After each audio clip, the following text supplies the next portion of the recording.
lakini namshukuru Mungu kwa ajili ya siku ya leo, Alhamisi ya leo ambayo ametujalia tena uhai, pumzi, kwa neema yake na kwa rehema zake alizonazo juu ya maisha yetu, kwa kuwa si kwa nguvu zetu wala si kwa uwezo wetu, ila ni kwa uwezo wa yule ambaye aliyetuumba,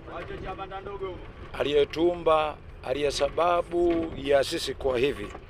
Namshukuru Mungu kwa ajili ya neema hiyo, lakini pia namshukuru Mungu kwa kuiona Alhamisi nyingine, kwa kuwa huenda kuna baadhi ya ndugu zetu ambao huenda wangependa kwamba nao waifikie siku ya leo, lakini huenda baadhi yao hawajaweza kuifikia. Hata kama wameweza kuifikia, basi ni kwa namna ya taabu na magonjwa ya hapa na pale. Lakini pamoja na hayo, Mungu ameona sababu, ameona mimi na wewe tuzidi kuendelea kuwepo. Lakini shida sio sisi kuendelea kuishi, ila shida ni kwamba huyo Mungu ambaye ametuacha hai ama ametuacha wazima, ametuacha kwa ajili ya nini? Ametuacha kwa ajili ya jukumu gani? Ama tufanye jambo gani? Tutokeze kitu gani katika kuishi kwetu na maisha yetu tuliopewa kuishi hapa duniani? Kwa kuwa nasemaga mara kadhaa kwamba hakuna jambo ama hakuna kitu ambacho Mungu anakifanya kwa bahati mbaya, lakini kila jambo ama kila kitu Mungu anakifanya kwa ajili ya makusudi yake mapana mazuri alionayo juu ya maisha yetu. Si kwa ajili ya faida yake, lakini kwa ajili ya faida yetu sisi,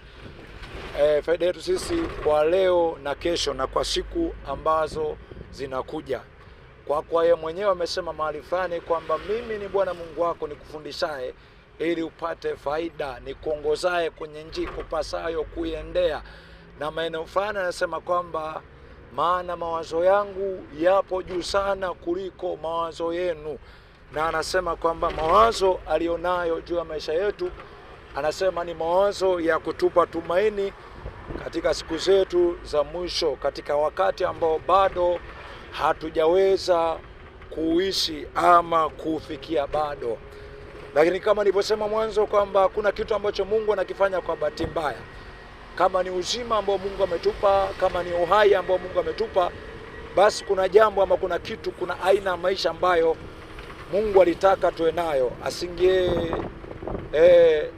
Hakuona vema kwamba kwa sababu muda mwingine ni kwamba wale wote ambao huenda hawajaweza kuifikia siku ya leo, haina maana kwamba, sio tafsiri ya moja kwa moja ya kwamba wao walikuwa wabaya sana ama walikuwa waovu sana kuliko mimi na wewe.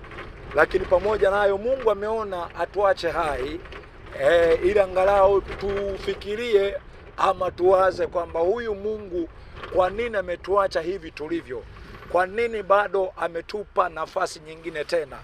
Kwa sababu si kana kwamba ni watu wa haki kivile, lakini pamoja nayo Mungu ameona vema atuache hivi tulivyo ili tusije tukapotea kwenye maisha yetu ya dhambi. Kwa sababu anajua maisha tulionayo. Ndio maana mwenyewe amesema mahali fulani kwamba maana Mungu ni Mungu ambaye hapendezwi na kifo cha mwenye dhambi wa aina yote. Amejua kwamba maisha yetu bado ya katika dhambi, katika uovu mwingi, katika ubaya mwingi. Ndio maana ameona vema kwa ajili ya sisi kutaka ama kutafuta kutengeneza maisha yetu na njia zetu, ili mwisho yote tuwe na maisha ama njia ambazo zitakuwa zimemwelekea yule ambaye ametuacha hai ama ameona vema tuwepo siku ya leo. Na ni mfano ambao natoa mara kadhaa kwamba uhai tulionao ama uzima tulionao ni kama zawadi kutoka kwa Mungu. Kama zawadi kwamba ikitokea labda umemshonea mtu labda nguo nyeupe, umemshonea siko na kwamba umemkopesha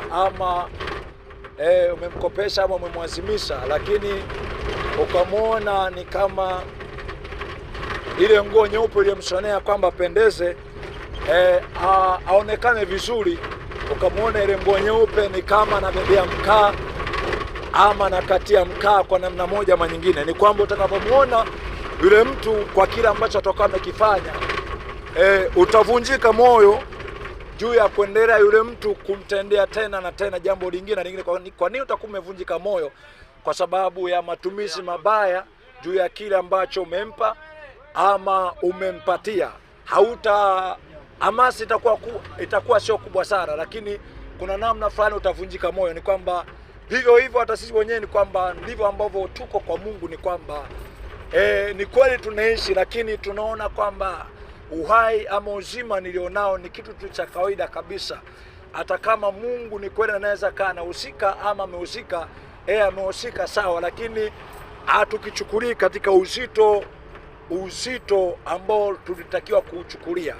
Kwenye kitabu cha Mhubiri ule mlango wa 12 mstari wa kwanza anasema kwamba mkumbuke, anasema Muumba wako siku za ujana wako, kabla hajakaribia siku au miaka ambayo utasema kwamba sina furaha katika siku hizo ama sina furaha katika miaka hiyo. Anasema mkumbuke, na alivyosema mkumbuke siku za ujana wako, hakuwa na maana kwamba anaongea na vijana peke yao, lakini alikuwa anaongea na nafsi ya kila mtu ama na moyo wa kila mtu. Anasema mkumbuke. Kumkumbuka Mungu ni kwa namna gani? Maanake ni mwanadamu ama ni mtu kuonekana katika sheria za Mungu na katika njia za Mungu ambazo Mungu aliziweka, tutembee ama tuonekane katika hizo sheria.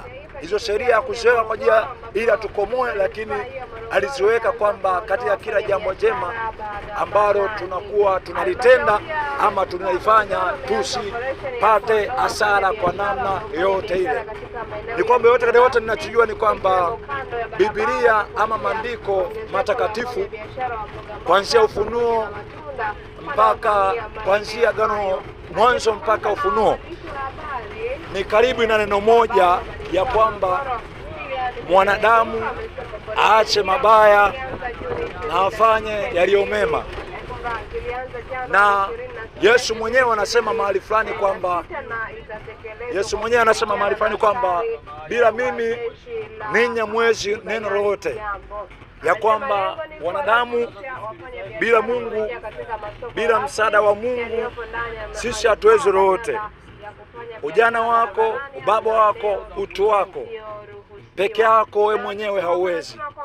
Unahitaji msaada wa Mungu ambao utakusaidia wewe kufanya yale ambayo ulipaswa kuyafanya, yale ambayo ulitakiwa kuyafanya. Kama nilivyosema kwamba Biblia ama maandiko matakatifu ama vitabu vya dini ni karibu vina neno moja, mawili, matatu, ya kwamba mwanadamu aache mabaya na afanye mema.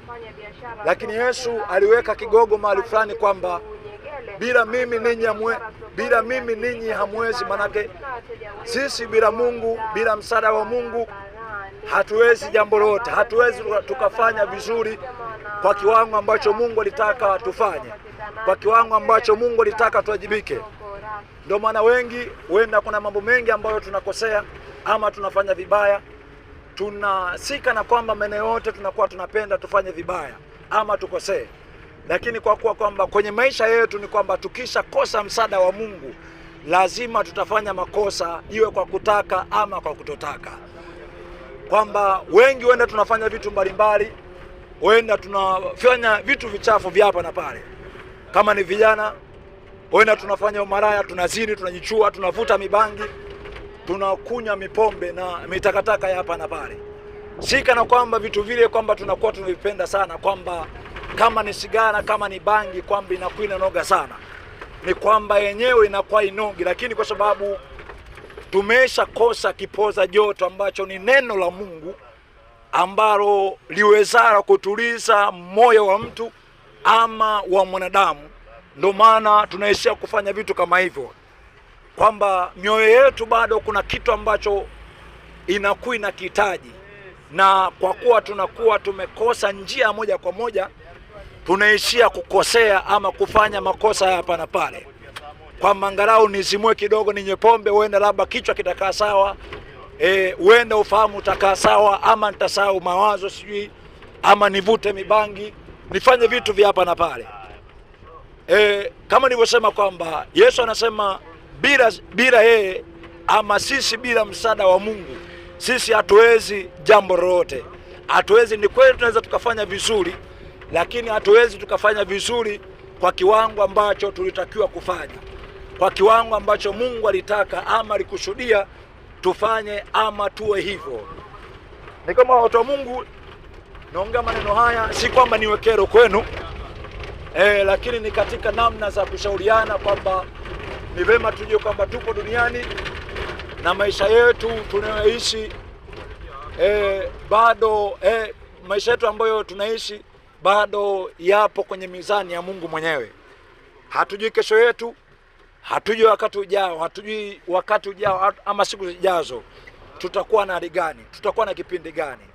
Ndio maana kwenye kitabu cha Mhubiri ambacho nimesema kwamba nasema mkumbuke Muumba wako, maana yake ni siku ambazo unaweza kuwa na nguvu, uko vizuri, uenda na mwenyewe Mungu kipindi cha taabu ama shida, matatizo fulani ambayo yatakuja kwenye maisha yako ama kwenye maisha yetu, uenda na Mungu naye atatukumbuka. Kwa kuwa alisema kwa kinywa cha Mtume Paulo kwamba maana apandacho mtu ndicho atakachokivuna. Maana yake kama ni kibaya, kama ni chema. Lakini neno la Mungu linatuagiza ama linatufundisha kwamba tufanye vizuri. Lakini kama Mungu ametuacha hivi, kama ni zawadi ya uhai tuliopewa, ya uzima tuliopewa, ni vema ungejiuliza ndugu yangu, kama Mungu amekupa kwa ajili ya nini? Kwa nini amekuacha hai? Huenda kuna ndugu zetu ambao tulianza nao wiki hii, lakini huenda hatupo pamoja nao. Na hata kama tupo pamoja nao, huenda wapo katika hali za taabu na maumivu na mateso kwenye maisha yao. Mimi hivi nimesimama, kuna watu ambao hawana uwezo wa kusimama kama hivi. Kama naweza nikana na kula chakula na uwezo wa kula chakula, kuna watu ambao hawana uwezo wa kula chakula. Kuna watu ambao wako kwenye vipindi vigumu. Lakini pia mambo mabaya ama mema yanayowapata watu wengine, inakuwa ile ni indicator ya kwamba nijue ama nifahamu kwamba jambo lolote ambalo limetokea kwenye maisha ya mtu hata kwangu linaweza likatokea. Lakini Mungu mwenyewe anatufundisha kwamba katika kila nafasi ambayo tumepewa kuishi duniani, tuitumie katika kutenda mema, tusitumie katika kutenda mabaya. Lakini pia katika kutenda mema kabisa, ukaambia kwamba peke yetu hatuwezi, tunahitaji msaada wa Mungu. Tunahitaji neema ya Mungu ya kutuongoza, ya kutusaidia kufanya yale ambayo tulipaswa ama tulitakiwa tufanye. Lakini yote ni kwamba tunasema hayo kwa sababu rehema za Mungu ni nyingi sana kwenye maisha yetu. Bado zinaweza zikamrehemu kijana mmoja, baba mmoja, mama mmoja. Anaweza akakusaidia kwenye eneo lote ile, kwa kuwa maandiko yanasema kwamba yasiwezekana kwa wanadamu yanawezekana kwa Mungu. Ni vyema ujue kwamba kama Mungu amekuacha hai katika hali yoyote ya mazingira ama maumivu kwenye maisha yako, amekuacha kwa sababu umejua kwamba anaweza akakusaidia. Na kila ambacho Mungu amekuacha hai ama amekuacha mzima, ni ishara tosha kwamba anaweza akakusaidia katika hali na namna yoyote ile ambayo unaweza ukawa nayo. Ujana peke yako, baba peke yako, ndoa yako, maisha yako peke yako utaweza. Unahitaji msaada wa Mungu ambao utakuwa kuwezesha na kusaidia kufanya yale ambayo ulipaswa kuyafanya. Asanteni kwa kunisikiliza, tuwe na asubuhi njema. Amen.